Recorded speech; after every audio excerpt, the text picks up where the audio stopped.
Now it's my pleasure to introduce our third and final speaker, Christian Bertolini. Like the previous two speakers, I've had the pleasure of working with Christian while I was at APC, and he's gone on to do some really interesting things since then. Most interestingly of all, he's decided to start and build his own company, and I'm certainly following what's happening there with great interest. And building a company from scratch is never easy, and if I ever have the opportunity to do that, I certainly have a great mentor and a great example in Christian. And once again, please use all their social media sites to learn more about Christian. He's got some great video blogs, and there for the camera. Please welcome Christian. Thank you very much, Gordon. Sorry, I've lost. Here it is. When Gordon asked me to put a presentation together for this audience, I thought about what do CEOs need? What does an executive need in relation to social media? And I did a little bit of research, and I thought that the most important thing is probably to clarify a bit what social media really is, and to give an executive view of social media today in 2012. So what is social media in 2012? And social media in 2012 looks a little bit like this. All right? It's a very, I was going to say messy, but it's a very complex and fragmented environment. We have a lot of different platforms, many different platforms, and all of those platforms are somehow connected together, working together. They are interacting through APIs, and they are interacting in ways that we just witnessed through Suresh and Iggy's presentations. But we should remember that social media is not about the tools. Social media is a new language. And this is the most important message that I think everyone should think of, should know of, but something that we should remember when we think about social media, when we approach social media, either for the first time or the next time we approach social media. Social media is a new form of communication. It's different. It's different from anything else we've seen in the past. And we need to think about what are the adjectives that define social media? Because being something different, being a new language, is like Chinese, or Chinese for me is a new language, would be a new language for me. So how would I define it? In the case of social media, it's democratic. Everyone can jump on a social media platform, on a social media website, and start communicating with other people. Start creating content of any kind. Social media uses probably how many different type of media, between video, photography, obviously text, and so forth. It's quite complex from a communication perspective. A 10-year-old kid could create a video that can go viral in a matter of few hours. So if you think about that, it's a very powerful and democratic tool. It's raw. It's very raw, very different from emails. Gordon used to be my manager, and even now, if I were to write an email to Gordon about something, I wouldn't say, Gordon, this was very cool. But if I see a post from Gordon on Facebook, it feels natural. I say, yeah, that's cool, I like it. And so it's different, it's more raw, it's more natural, it's honest. It's probably the most honest form of communication we've seen in the last 20 years, or 30 years. There are no barriers between the user, the publisher of the content, and the person who's looking at the content, who's reading the content, who's watching the content. And as an organization, and we'll see during the presentation that I want to have a look at how organizations can use this new language, can use social media to communicate in a different way and to take advantage of it in a way, to make the most of it. But remember that you can influence it, but there's no control over it at all, because social media is completely independent. Don't ignore it though. That's the worst thing you can do. never ignore social media as a new communication language. It's very powerful. It's about being social. And if you ignore it, this could happen. And this is a powerful case study. And the company on the screen a few years ago really had a bad review on a blog by this guy, Jeff Jarvis. And I was reading the book, What Would Google Do? And there was a chapter about what happened in that case. And he wasn't happy with a particular customer service. He wrote about it in his blog. The company ignored it, and it went viral.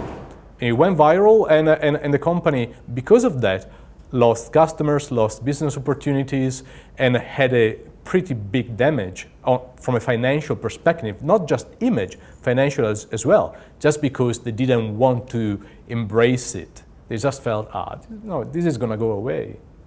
It doesn't. It doesn't go away. Be aware of its nature, because it's here to stay. It's here to become more and more powerful. But remember that it's a new language. And it's about people. It's really about people. And when it's about people, it's not about a company creating a brochure, a company creating, managing a press release with curated content, with something that you can control. There's no control here. Someone can decide that they don't like your product or your service, and they start blogging about it. They post a Facebook post, so they go on Twitter about it, and then many other people can read about it. And how do you manage that? It's about people, and people can be uncontrollable. Embrace it, though, because there are opportunities. There are business opportunities. Why? Can you guess why? Because we are social beings. And as an example, I thought of how our culture, let's say Western culture, has always been fascinated by Japanese culture, by Eastern culture, and Japanese culture in this case for this specific example. And we were fascinated maybe 10, 15 years ago by the fact that in the Japanese culture they were recreating virtual worlds where people could interact in a different way, in a virtual way. But this is what's happening now with tools like Facebook and so forth. People are interacting in a virtual way, in a virtual world. So it's not that different. Some of the social links that used to exist in our society are now broken. They are not there anymore because as a society we are changing. But we still are social beings. We still have that need to connect, that need to have those social links active, and we want to make them happen. If we cannot make them happen in the real world, that's when we go to the virtual world, and that's where we recreate them. We want to have that sense of belonging to a team, to a group, to a cool group, to something that makes us feel special. And if you think about what companies like Apple are doing, companies like Coca-Cola are doing. There is a big brand called Barilla, an Italian brand, and they sell the image of the perfect family. So people buy that because they want to be part of the special group. They want to be part of the special world.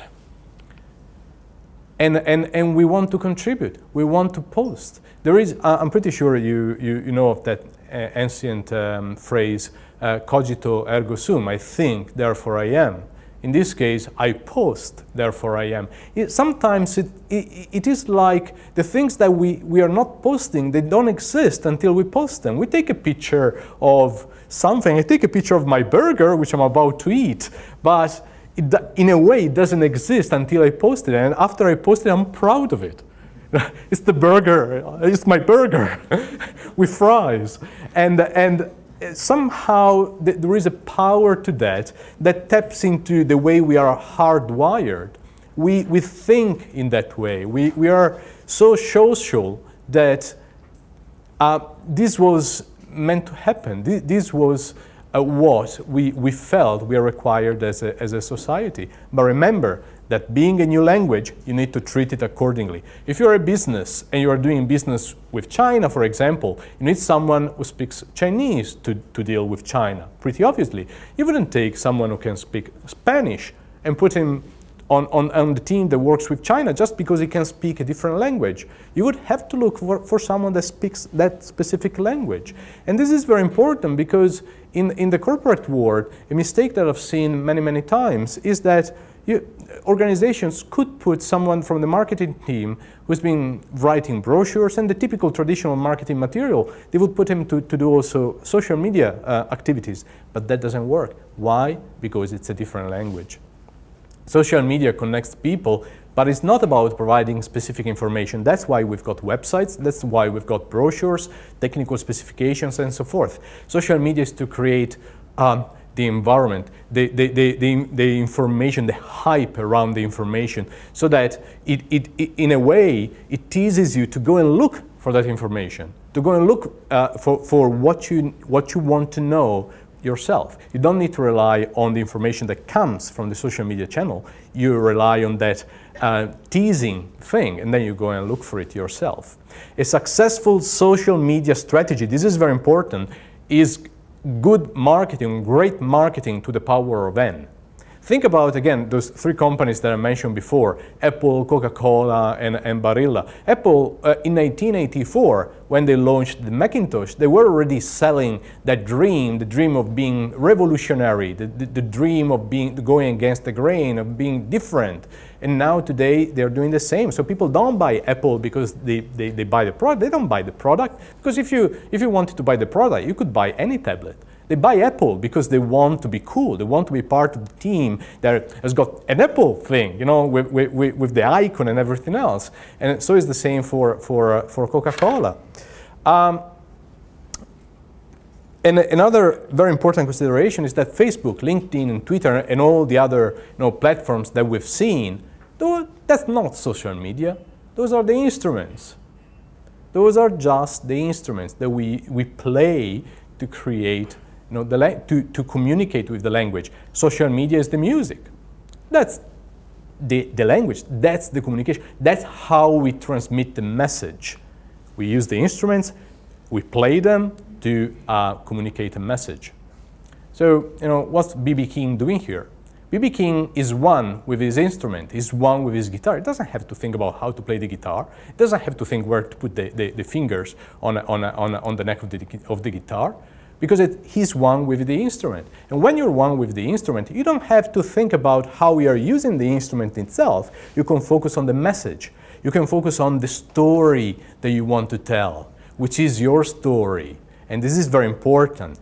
Tell stories. If your business can tell a successful story, a powerful story through the social media channels, you're going to win an audience. You're going to be the cool group that people want to belong to, that people want to have that sense of belonging that we mentioned before. So what's your role as an executive? Your role is to be the orchestra director. Your role is to, obviously, you cannot learn Chinese. No, you don't have time. You don't have time to go on every social media platform and try them, test them, and see what works, what doesn't work. But you know what music you want to play. And you know who could actually play the music. You need to pick the players. And you need to know that, again, if you want to work with China, you need to speak Chinese. If you want to be successful in your social media strategy, you need to speak the new language. You need to be able to speak the social media language. Treat it accordingly. It's a new language. And I'm insisting on this because I think this is the big gap. People are not realizing yet, and businesses, more than anything else, are not realizing yet that it's a new language and has to be treated as a new language.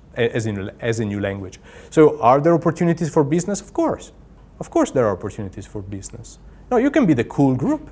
You can be you can create the hype. You can be the lifestyle setter, or if you're a technology company, you can be the style setter, right? So you can get people to like what you do, to subscribe to your feeds, to talk about you, because you're telling a story that is powerful, a story that people can recognize with. avoid the corporate language. And I'll tell you a little story here. As a communication company, we work with our customers to create stories. And we always insist on on creating a story that at least has got a 3x structure: a setup, a challenge, and the end, a typical hero's journey, right? And recently we did a video for a company, and we've workshopped all the ideas. We put together this great video with the hero's journey, and it was engaging, it was entertaining. We presented to the marketing team. They said, that's great, but can you put all these bullet points here scattered around the video? I said, okay, all right. It doesn't work. Avoid the corporate language. It really doesn't work. Please avoid the corporate language.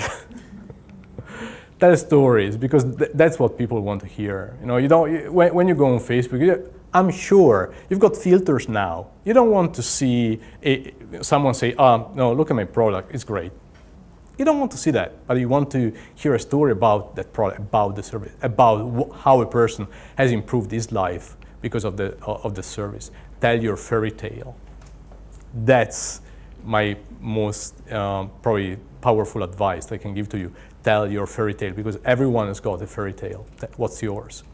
And in relation to telling stories, I thought I could bring up these two examples. This is a picture by Henri Cartier-Bresson, and forgive my accent. I've looked at this picture hundreds of times, but every time I look at it, it tells me something. It entertains me. Where is that guy jumping? Why is he jumping in the puddle? And what was going on? Was there a flood in the city? Why there was a ladder there? I don't know, but it entertains me. It's telling me something. What about this one? Another classic, Was she the girlfriend? Was it just a lucky kiss? I don't know. Was it a setup? I don't know. But still, it entertains me. It keeps me engaged. It's telling me a story, and that's what's important. And to close my presentation, I thought I'll bring up an example of someone who's experimenting with social media, but is doing a good job at experimenting with social media. And I've been following him because we're friends. And I would say follow him as well, if you like. Gordon MacRillos, a social media case study. Anyway, thank you very much for your attention, and thank you to my wife as well, the lady behind the camera. She put a lot of content in this presentation. Thanks a lot.